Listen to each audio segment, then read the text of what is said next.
everyone, and welcome to another episode on Pandacraft. We've done a bit. As far as the basement is done, it's pretty much finished now. There's just a couple of small things I've got to do. So one of those things is I've got to flood. Oh no, please hold. So I've got to flood the basement for starters. All I need to really do here is place some ice and break it. I can also use a bucket, I guess. I've got a bucket right here. So I don't want running water anywhere. I want it to be just a flooded basement. And then even like these, I'm going to like try and waterlog these. So if you have a look in the game, it's sort of waterlogged up most of it, but not all of it. So I might just leave it something like that, I think. Perfect. So now we have the semi-flooded basement, and that looks much better. This is a bit more like the way it needs to look. Now, one thing we do also need to do is we've got to get Mips down here. Mips is a little bunny rabbit. He sort of lives around this block here, and then you sort of chase him around. You can catch him and things like that. So we've got to get him. Maybe we'll get him towards the end of the episode if we have time. Otherwise, we might do it in the next episode. But I think it's time to give you a quick tour. You got the staircase coming down here to the basement, which is pretty basic, but when you look at the game, it's just a brick wall basement. When we come down here, we got the different wooden walls, and then it goes to the copper walls. Now, this turned out amazing. I really love the way this looks compared to the game. These walls, oh, they just turned out perfectly. And then down here, we've got the nether portal. And you can see, it looks just like a nether portal. It's even got the little circles spiraling. We've got the lobby area with a slide that you can't go up, but you can come down, even with the little bits of cyan glass there. And then we come down here and we've got this hallway. And again, these copper walls, they just look like these rusty copper pipes. I'm really happy with the way it turned out. Down here, we've got a bit of a dead end. And then we sort of come up the stairs here and around to the basement. Now, again, if we come down around this corner to the left, we end up with another dead end. We've got the little step up here, obviously with a painting there. Over here, this will take us to our end portal. In the game, there's this room and it's got these pipes on the walls. You've got to use a little bit of your imagination, but you imagine these are the pipes. These are the little brackets holding onto them. And down there, we've got like 2 layers of them. It was really hard to sort of pull off on this sort of scale, but I think it came out really nice. We've got the nice little roof to it here as well. Now down here, you can see we have the end portal. Now this is a little bit unfinished, but you can see there's a bit of a tunnel that goes down. So if I sort of float down a bit, it's just pure blackness for a while, and then it just sort of comes here. There's a lot more that I want to do with this later on, but for now, that's it. And it does definitely give the illusion. Now I'll show you the portal from the game that's here. And again, that right there, that just screams end portal for me. And finally, this room over here. So if we come over here, we have this room. And I've missed a block. Just realized I've missed a block. Perfect. No, I will fix that properly in a little while. But as you can see down here, we have the ramp that comes down with the arrows, and then you come back up the other side, and this will all be flooded out just like the game. You come over here, and then you've got this section down here. In the game, in Mario, you sort of do a jump where you land on your bottom, and that crushes these down. And when you do that, it drains this room out. We're going to have it the way it is before it's drained, which will bring the water up to maybe up to here, or maybe even up to here. I'll sort of see how it looks with it one lower, and then I'll make the decision. In fact, let's do that right now. All right, all done, all flooded out. So this is how it's meant to look before it's drained. You can sort of see as you can come down, you can swim underneath, and then you swim back up the top. And this is kind of how it's done in the actual game. And then of course this room here is also the flooded version. I do have one small problem, which I feel like is a bit dark down here. So what I'm going to do real quick is I'm just going to pop a couple of these stone blocks off, and I'm going to replace them with sea lanterns. I'm going to try and put them in places that hopefully you won't be able to see too easily unless you're actually sort of coming in through the back way. So ideally, yeah, see that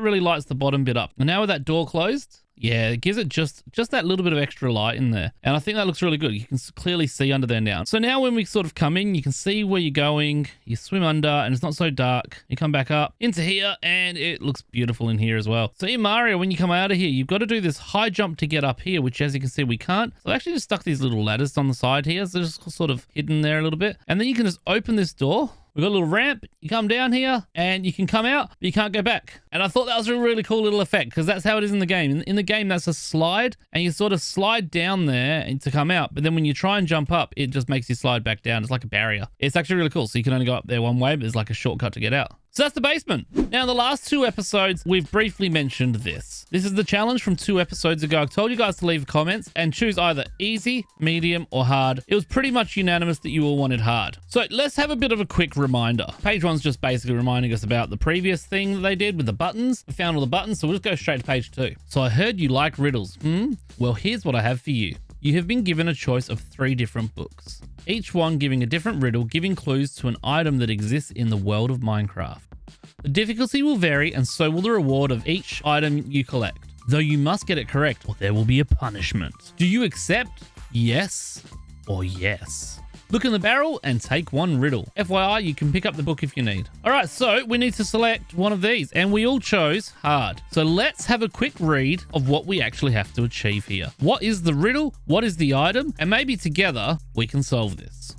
The echoes of your death call to me. Follow my point from the darkest deep, and together your items will reunite from a bloody heap. That's an interesting one. So I've got a little bit of an idea here. So it says, follow my point from the darkest deep. So it has to be the deep dark. And in the deep dark, you can find echo shards. Now, if you get echo shards and put them around a compass, you can create a recovery compass, which will point to the last place you died. So if I was to die right now, it will point at this exact block that I'm standing on. And that's really handy to help you reunite with your items. Items will reunite from their bloody heap. So I'm thinking he wants a recovery compass. Now, sadly, I don't think I actually have any echo shards, and I know a lot of the deep darks have been raided already. Well, let's have a quick look and see what I've got. That is all the skulk related stuff I have, which means I just simply don't have any echo shards. So I guess we've got to head off to the deep dark. Oh, this is brilliant. So I was just chatting with Blue Green Snake. Turns out he's got 8 shards and he's willing to sell them to me. So he's going to meet me here. This is a bit of a rooftop nether hub that we're in the process of building out at the moment. Mostly Blue Green Shark doing it. And I think Lightning Aussie's been helping him with a little bit. There's just so much going on. So I guess now we just sit here and we wait. Here he is. Here he is. Oh, nice. He doesn't have voice mod, unfortunately, so we can't chat. How nice of him. So he's given them to me for nothing. I feel like there's a bit of an IOU sitting there. So next time he needs something, he'll just let me know and I'll hook him up. So let's head back to the mushroom, turn this into a recovery compass, stick it in the barrel and see what happens. All right. And then we'll put the book back here with the recovery compass on top. So hopefully he'll work out what we've done and hopefully we'll get some sort of reward and no punishment. I'd hate to think what the punishment for that would be. Would it be like a warden in my base? I don't want to know. Let's hope I've got it right and let's move on. Now I'm taking a short trip for about a week. So I'm actually recording this the same day that my next episode goes out. So I haven't found out what you guys want to name old Charlotte over there or whatever we're going to call her. Can't be Charlotte's Web, can it? See how that goes once you guys come up with a name. But I thought before I go on my holiday, let's leave a little present for Shadan. And I had this idea. So if you have a look at this blue pillar here, I've actually marked out the entrance to the SimQuest challenge that he gave me last week. It's a little escape room. And I thought, what if I make some changes to this and send him back through his own challenge? So what I'm going to do is I'm going to come down here and we're going to make some changes to the way that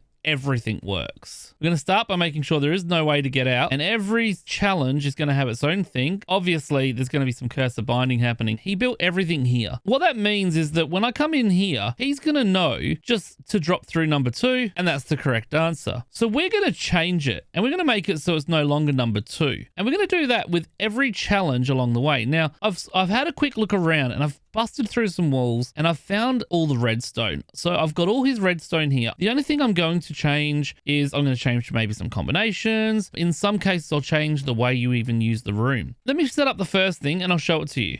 Okay, the first little change to his redstone is now complete. And it's kind of a simple one, but a bit of a troll. When he gave me his book, telling me where to go, he told me to go to -1900, -143, which was that empty block there. But what I actually had to do was throw the cookie or the biscuit right here. So what I've done is I've actually just moved it. Now it's actually -1900, -143. If I bring that up, you can see up here, -1900, -143, and that's sort of where I am. I just thought that was a fun little troll to start with. And then of course there's nothing there. So we'll block that one off. Now once that's covered up, he's going to need one of these, a quest key, and he'll throw that in and that will open up his door. Tiny little differences. I want him to think he knows how to solve the puzzle, but everything's going to be just slightly different. So Shadan might come along and go, oh, I know where it is. It's right there. But then it doesn't select it. And when he chucks it into here, it opens the door. Now, if I chuck the key in there now, it'll close it, but we'll do that later on at the end. Now, another fun thing was down here, Shadan got me to run over the pressure plate, which put a cursor binding head on me. And he said that he doesn't know how to hide it. See, all we need to do is get a dropper, or in his case, a dispenser, put it on the floor, put the pressure plate on top. You can barely notice it. But if I was to put these 9 dirt in there and run over it, you can see I end up with one in my inventory every time. And that happens every time you run over it. So it's a really good way to sort of sneak things into people's inventories. Fun little trick for you. So we're going to actually put some stuff in here. Now, over here, you can see I've got these quest keys. Quest key number 1, 2, 3, 4, 5, and 6. And they're each needed for certain things. So I'm actually going to give him one of the first 4 keys in here. So when he actually first joins in, he's going to run over this pressure plate, and that's how he's going to get the key. And it's going to just pop into his inventory. Now, I've got a bunch of these keys, and there's a good reason for that. And it's because I need to set some filters. So I might just stick it there for now, just as a bit of a reminder. Number 1,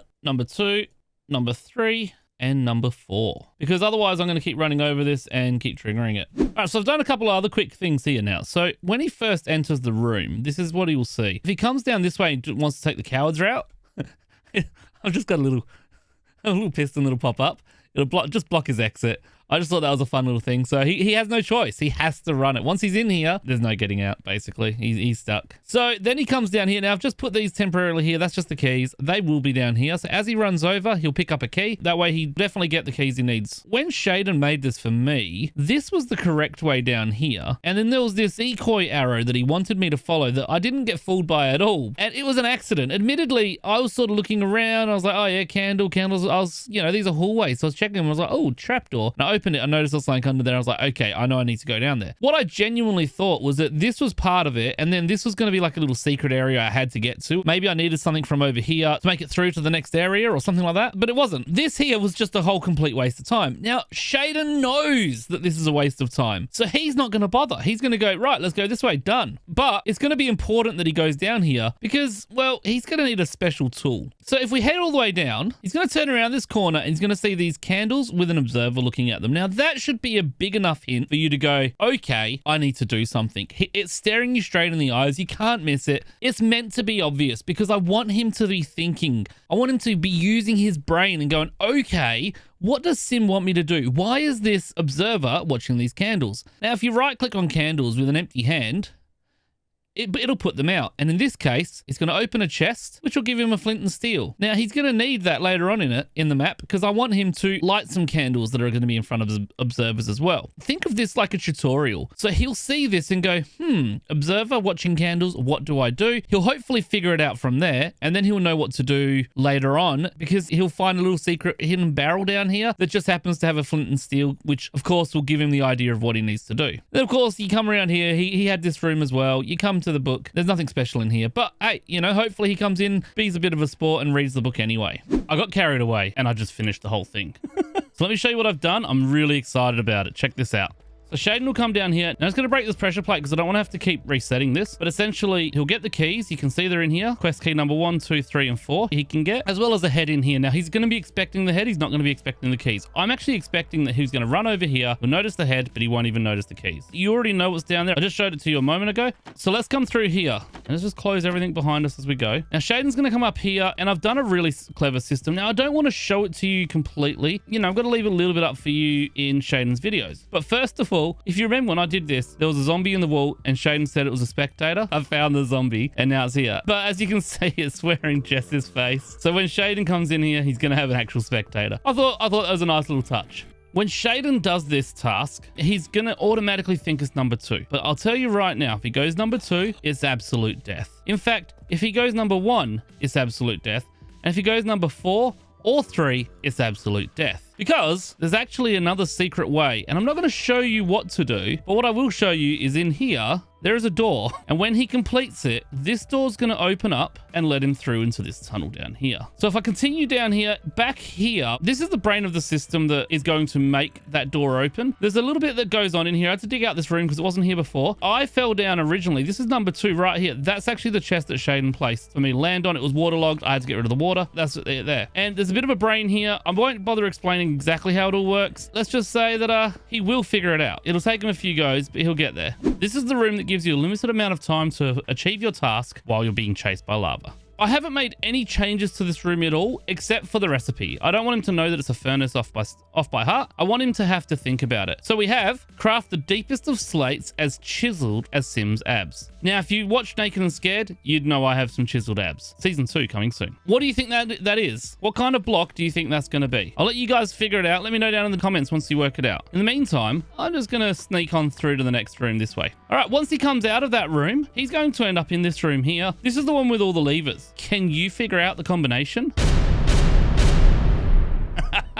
Oh, Shadan's going to have to admit that Sim is handsome, and all he has to do is turn on all the switches that say Sim is and handsome, and that will open the door. But there's a small problem. Wrong way, go back, try again. It doesn't actually lead. This is the staircase that leads down. This no longer leads down. And remember those candles I was telling you about before? This is one of the ones that's important. You light these candles, you get key number 5. Shaden's gonna have to figure all this out so that he can open a secret door that I've built over here.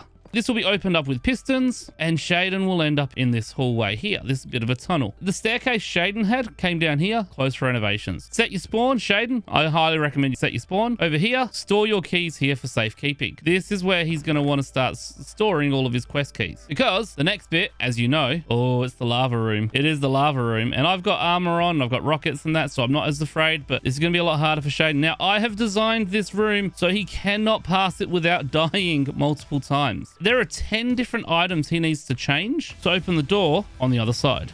Would you like to know the trick? I'll give you a hint. There's 2 right above my head right now. You can see them clear as day. They're meant to be obvious. I don't want him to be having too hard a time on this. I want him to sort of look in here and think he knows what he's doing pretty much straight away. Those 2 observers, you notice those candles are not lit while all the rest are. All he has to do is light them. But that's 2 of the 10. What would the other ones be? Well, if you sort of jump around, you might see things like that. A little lever. It can be quite challenging to get to some of these. This one's one of the easier ones, in fact. But if you just sort of push yourself up against this wall as you fall down, you can go like this, and you land in this little hole here. Look, there you go. There's another 3 right there. All you have to do is land on that block. In fact, when I did mine, that was the block I jumped down to. I did originally make them all buttons, but I changed them to levers because buttons just seemed a bit too hard. So Shadan just has to flick the lever, and now this one is turned on. It's that simple. I also found this candle up here that Shadan hadn't lit, so I lit it for him. It'll bring him through to here, and he just walks in, and it brings him up. And down the end, there's the waterway to get to the reward. So he comes running up here to exit, and what? Oh no, I can't jump over this. I'm trapped. I'm trapped. Oh wait, there's an opening left here. Do you remember, in mine, Shadan just left this wall open and he was like, ignore that. Just please go back. Pretend that wasn't there. No, you're not going to see this. That was actually these 2 blocks here. When he stands on this pressure plate, it will push this block up to block him from exiting. But what it's also going to do is it will actually open up a door over here. So you can see the wall's flush. If I stand on the pressure plate, it opens up. He's got a few seconds to discover it and come on through. And then it will close behind him. If he stands on this pressure plate, it will open back up in case he needs to go back, like if he forgot his keys. Once he comes up here, he's going to see key 1, key 2, key 3, key 4, key 5, key 6. Oh yeah, there's 6 keys. I just didn't show you where the 6th one is. You have to watch his episode if you want to find out. So he will place his keys in here to unlock the door. So what Shadan's got to actually do is I'm going to break through here just to show it to you. This is just a little sorting system. This just lights all the lamps. So once Shadan gets up here, all he has to do is place his keys in the barrel. Once he places a key in, whichever key he puts in, the light will come on. So that was key number 4 and light number 4 comes on. So if he puts all of his keys in except for 1, you'll start seeing the lights will start lighting up as they start filling up the holes. That's perfect. I didn't put key number 1 in. So if he finds this, he's going to go, uh-oh, I've got to go back and get key number 1. And once that's in, this will open up and he'll be able to go straight out to where the reward is. So up we go. And we pop out here where Shadan has the prize for me. I'm not going to stand on the pressure plate. In fact, I might just quickly break it so I don't accidentally stand on it. Shadan's going to get a bunch of great stuff. He's going to get 30 wither skulls, 8 nether stars, and a full shulker box of rockets. But the real prize, hopefully he won't even notice it. He'll just see the pressure plate. He won't take any notice to what's underneath it. If I'm right, Shadan will stand straight on there and he'll get the real prize. That's right. Curse of Binding, Sim Head, killed by Theo players. Appreciate that, Theo. And as I said in the clue, if he completes this and if he's successful, he will be handsomely rewarded. Oh yeah, very handsome indeed. That's all set up and that's all reset. Now we can leave. Oh, hang on. I haven't shown you the lectern. So if we come back over to Shadan's base, he'll see this very enticing golden block. And when he has a look at it, it has the quest entry key sitting there. It's on an invisible item frame. And when he reads it, it says, "Welcome to Shadan Quest by AusCrafterSim. I have spent many hours digging and building almost nothing because I didn't really do any of the digging or building. I did a little bit, but not much. Most of it was Shadan. So I want him to think he's got to go to a new quest. What I have for you is a quest to complete. This quest has no escape unless you complete all tasks, and you will die excessively. Take this key to -1967 -143, which is the exact same coordinates that Shadan gave me, and cast it upon the ground for entry into the quest. Successful completion of this quest will see you rewarded handsomely. Oh yeah, very handsomely. Oh, I can't wait. I cannot wait for this. And hey, you know what? He gets the diamond block out of it as well. And he gets, you know, all the wither stars and all that. He's going to have a great time. But he's going to die so many times. I have designed it so he has to die over and over and over again because I think that's more entertaining. If you want to see Shadan run the quest, you have to check out his channel. I'll put a link up in the top corner right now and I'll leave a link in the description. But make sure you go check it out to see how he did. Well, it's been a few days since I last recorded that other clip. In fact, I'm actually back from my holiday now. And Shadan has now actually run the course. As you can see, he's got all the keys. He successfully completed it. I never had a single doubt in my mind. Make sure you check out his channel if you want to see exactly what happened. But that means that I can now officially post this episode because, well, he knows how it ends. Because if he's already done all the challenges, then we know that we're not giving any spoilers in my episode. But sadly, that is all I have time for today. So thank you so much for watching. And if you like what you saw today, please make sure to hit that like button. And if you're not already subscribed, make sure to smash that subscribe button before you leave. And I will see you in the next one. See you later, everyone.